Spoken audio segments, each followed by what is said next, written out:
Hello friends, நான் உங்கள் அனிதா காளிராஜ்.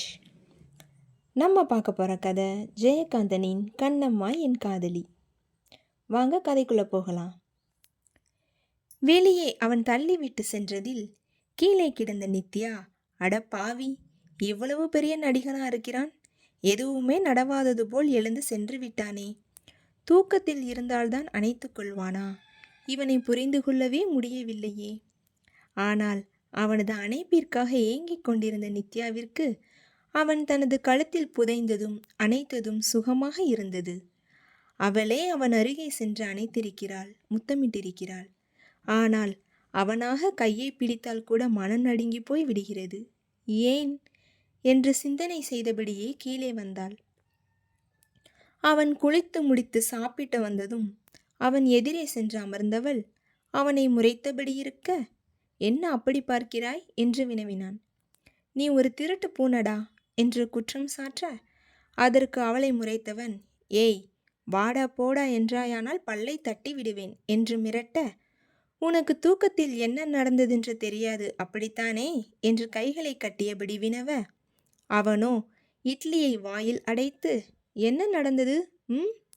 ஞாபகம் வந்துவிட்டது, ஒரு கனவு, யாரையோ கட்டிப்பிடித்தது போல் இருந்தது, யாரை என்றுதான் தெரியவில்லை என்று கூறினான்.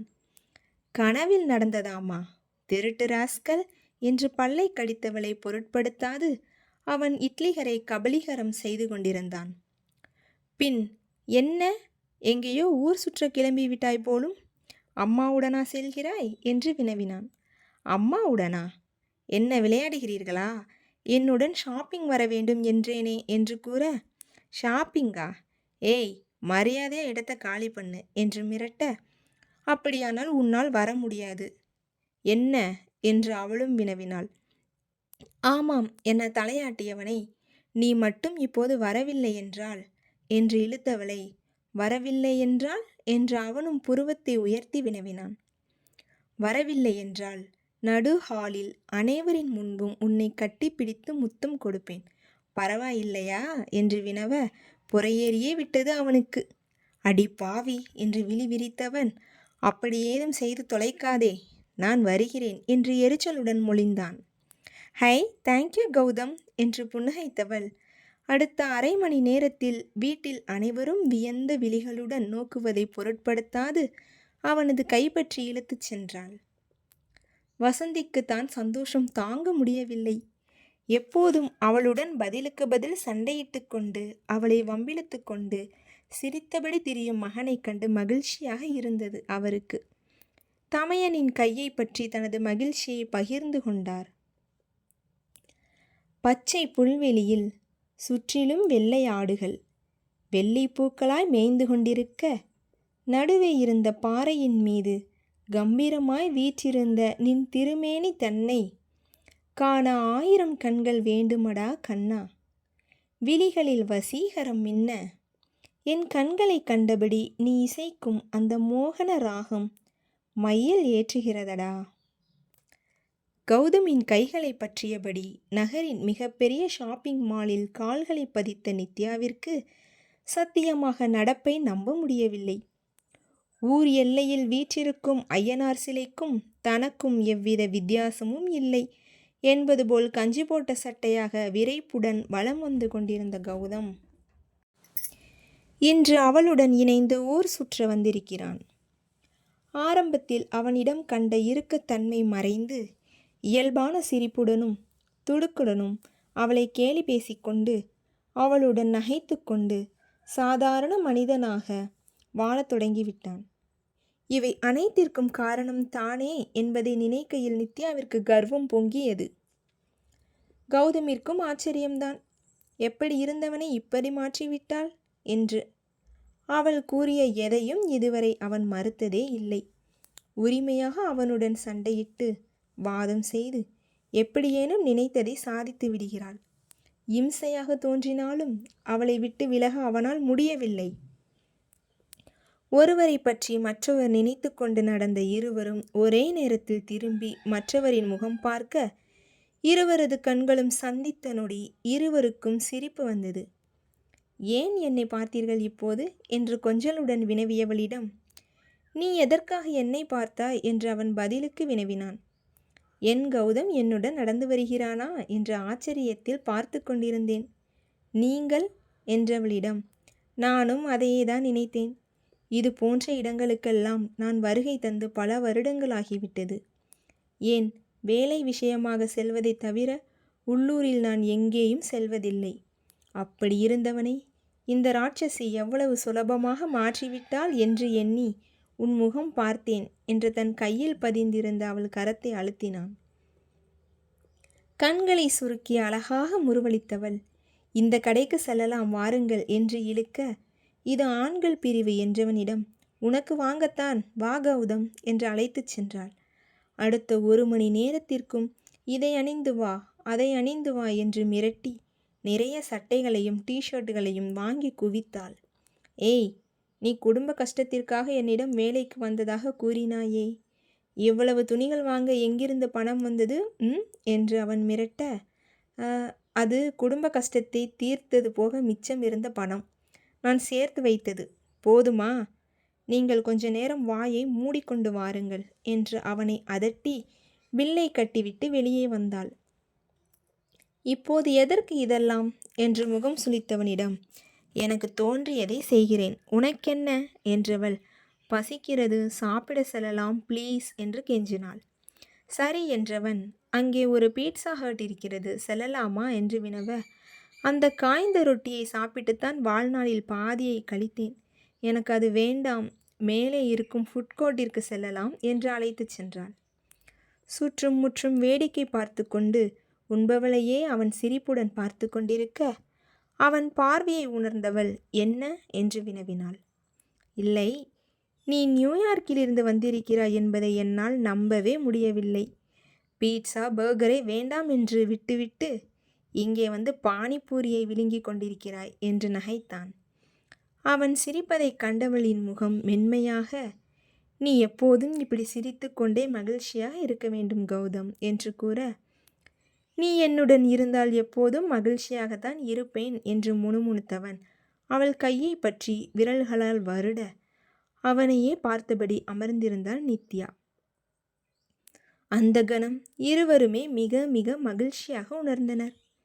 பற்றி இருந்த அவளது கைகளை விடாமல் செல்லலாம் வா என்று எழுந்தவனிடம், உன்னுடைய சிரிப்பு மிக மிக அழகாக இருக்கிறது கௌதம் என்று அவள் கூற, இதைத்தான் நான் உன் முன்பு சிரித்த முதல் நாளே கூறிவிட்டாயே என்றவனிடம் மேலும் ஏதேதோ கூறி சிரிக்க வைத்து கொண்டே நடந்தாள் நித்யா.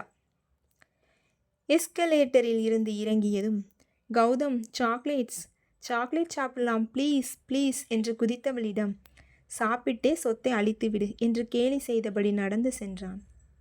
பாதாம் சாக்லேட்டை காட்டி இது என்றவள் சாக்லேட் கைக்கு வந்ததும் கொஞ்சம் பீத்து அவன் வாயில் திணித்தாள். போதும் போதும் நித்தி என்று அவளது கையை பற்றியவன் எதிரே யாரோ தன்னை உற்று பார்ப்பதை உணர்ந்து நித்யாவிடமிருந்து பார்வையை திருப்பி எதிரே நின்றவரிடம் செலுத்தியவனின் முகம் இறுகி போனது. கௌதமின் முகத்தையே கவனித்து கொண்டிருந்த நித்யா அவனது முக மாற்றத்தை கவனித்து அவன் பார்வை சென்ற இடத்தை தானும் நோக்கினாள். அங்கே ஒரு ஸ்திரீ அவளது கணவனுடன் 2 வயது குழந்தையுடனும் நின்றிருந்தாள். யார் இவள்?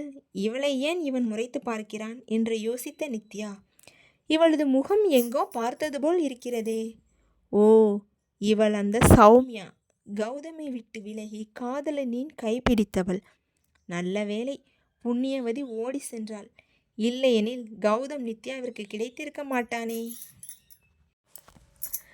கௌதமின் இறுகிய முகத்தை கண்டுகொள்ளாமல், ஹலோ சௌமியா, நான் நித்யா, கௌதமின் ஃபியான்சி என்றாள். இப்போது திகைத்து நித்யாவின் முகம் நோக்கினான் கௌதம். சற்று தயங்கினாலும் அவளை பார்த்து முறுவலித்த அந்த பெண் ஹலோ நித்யா என்று விட்டு கௌதமிடம் மெல்ல நிமிர்ந்து ஹலோ கௌதம் என்றாள். அவன் பதிலேதும் சொல்லாமல் சிறு தலையசைப்புடன் விருப்பமற்று புன்னகை செய்ய, உங்களுக்கு திருமணம் நிச்சயமானதில் எனக்கு மிகவும் மகிழ்ச்சி கௌதம், கங்க்ராட்ஸ் என்று கூற, அவள் அருகே நின்றிருந்த அவளது கணவனும் கௌதமின் கைகளை பற்றி குலுக்கி கன்கிராட்ஸ் என்றான். அதன் பின் நால்வரும் அமைதியாக நிற்க, அந்த அமைதியை குலைத்த நித்யா, இவன் உங்கள் பையனா சௌமியா? சாக்லேட் சாப்பிடுவாயா கண்ணே, என்னிடம் வருகிறாயா என்று தூக்கி கொள்ள, சௌமியாவும் நித்யாவும் சாக்லேட் கடையை நோக்கி நகர்ந்தனர். நித்யாவை கோபத்துடன் பார்த்து கொண்டிருந்த கௌதம் அவள் சௌமியாவுடன் நகர்ந்து சென்றதும் பல்லை கடித்தான். உங்கள் கோபம் நியாயமானதுதான் கௌதம் சார் என்று அருகே நின்றிருந்தவனது குரல் கேட்டு திரும்பியவன் எதுவும் கூறாமல் வேறுபுறம் பார்க்க, நான் ஸ்ரீதர், சௌமியாவின் கணவன். நாங்கள் இணைந்த விதம் தவறானதுதான் சார். ஆனால் எங்களுக்கு அப்போது வேறு வழி தெரியவில்லை. நான் அப்போதுதான் தொழில் தொடங்கிய சமயம். போதுமான அளவோ பணபலம் இல்லாத காரணத்தினால் திருமணத்திற்கு முன்பே சௌமியாவை அழைத்து செல்ல முடியாமற் போனது. அவளது தந்தை எனது நிலையை பயன்படுத்தி கொண்டு அவளை மிரட்டி திருமணம் செய்து வைத்து விட்டார். ஆனால் எங்களால் வேறு ஒருவருடனான வாழ்வை நினைத்து பார்க்கவே முடியவில்லை. மனதில் ஒருவனை நினைத்து கொண்டு வேறு ஒருவருடன் குடும்பம் நடத்துவது தவறுதானே சார். நாங்கள் செய்த தவறை நியாயப்படுத்தவில்லை. எங்களுக்கு அப்போது வேறு வழி தெரியவில்லை. அதனால்தான் என்றவன் சிறிது இடைவெளி விட்டு, நான் உங்களை நேரில் சந்தித்து மன்னிப்பு கேட்க முயன்றேன்.